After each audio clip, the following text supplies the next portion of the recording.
YouTube was It's your boy Zeb back with another banger. In this video, Jerron Boots Ennis says he's in Mr. Catch a Body mode.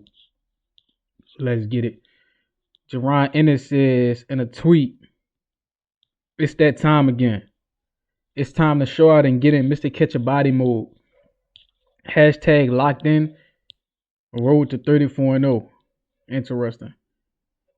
He also said in an interview with YSM Sports Media, shout out to those guys. He said, I wasn't paying it too much mind. I'm doing what I do, and I'm getting what I want. That was his answer to the question of how he felt about being ducked by everybody, now having his, pick from all the champions that he could fight. And when asked about all the guys saying his name, he said, I don't care. They keep my name in the headlines. So it is what it is. I really don't care. And that's probably what makes everybody mad, that I don't care. Okay, so first of all, he said he wasn't paying it too much mind when he was getting avoided. That's cap. Every champion in boxing feels some type of way when they getting avoided. You feel me? Boots, the first time he got avoided was by Errol. He was Errol mandatory for a long time. And Errol didn't fight him for some odd reason. I don't know if Errol was having long layouts, but Boots was Errol mandatory by way of the IBF, right? And Errol made a unification bout against Bud, an undisputed bout. Bud took all the belts from Errol, making Bud the new official IBF champion, making Boots Bud new mandatory. And Bud and Boots, they had the opportunity to fight, but Errol Spence held that fight up by talking about rematch clauses and shit, and then ultimately pulling out, talking about he not healthy enough to do it. So it was like Errol is part of the reason why the Boots and Bud fight didn't happen, because he was like, man, I want a rematch, and just to find out he not healthy enough to rematch in the first place. So Boots versus Bud been with a fought, but Errol was in the way of that. And it's so annoying that fight never happened. But, when he speaks to the guy saying his name, right? Like Bill Haney said Boots' name. Teofimo Lopez said his name. A lot of people, Virgil Ortiz said his name. So his name been in a lot. Ryan Garcia said his name. You feel me? So all those guys been saying Boots' name. The first person to say his name, I believe, was Ryan. When Ryan beat Devin, they was asking Ryan if he would fight Boots, because Ryan was a welterweight versus Devin. So why wouldn't he fight Boots? Unless he's scared to fight a man his own size or bigger than him. And we always talking about weight bully this, weight bully that. I don't think Ryan ever fought somebody bigger than him, ever. But yeah, we know Ryan don't want to fight Boots. Ryan and Boots the same size. Ryan last two fights, he was a welterweight. So why can't he fight? If he could make 143, he could make 147. So why won't he fight Boots? Because we know what time it is. He's scared to fight guys his own size.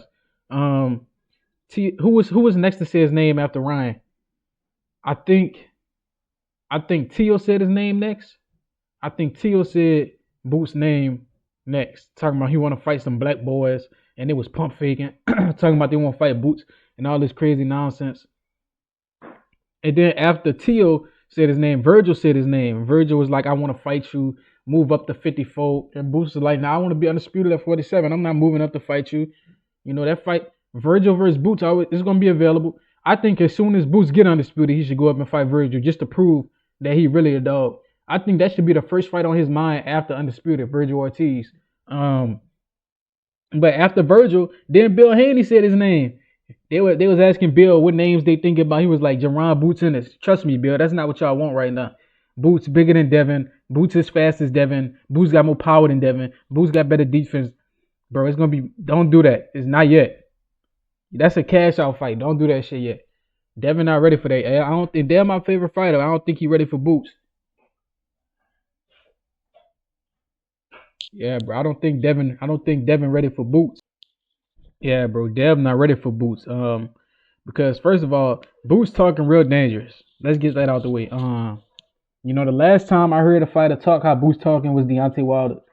And Deontay was like, I want to catch a body. And the WBC put him under investigation. They made him apologize. They put this man through a whole ritual. He was fined, put under investigation. He had to apologize. But it's so funny that happened to Deontay, because the total opposite happened to Ryan.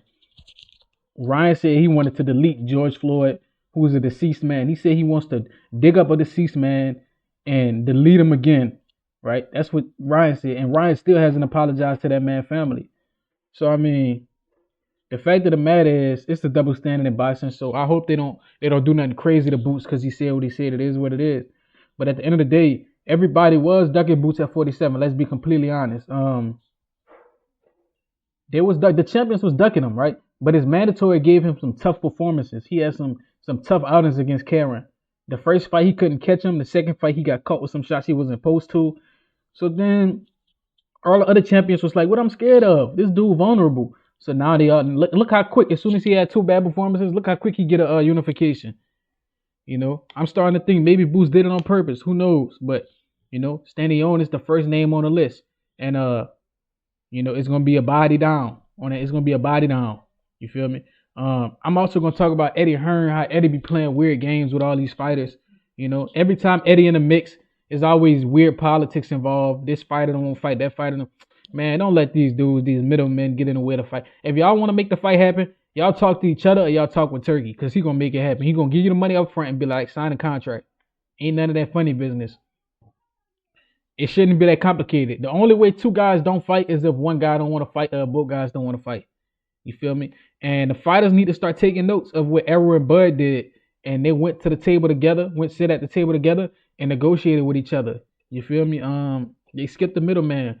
Bud said he called Errol, or Errol called Bud and was like, "Let's make it happen." They talked about negotiations in terms 50-50, the coin flip. It was a lot of compromise made, but that's how shit gets done. That's how negotiation is done. It can't be one guy with all the power, all the leverage, and the other guy is supposed to act like he ain't got no power, because it's never gonna work unless you bad at negotiating. You feel me? And Bud got what he needed out of that fight. Errol got paid handsomely as well, and the fight happened, and we loved it. But fights like that don't happen if these guys don't get each other number, call each other, and be like, "Hey, bro, let's make it happen." That's the only way these fights are gonna happen. But let me know what y'all think, man. Like, comment, subscribe, and share this. Till next time.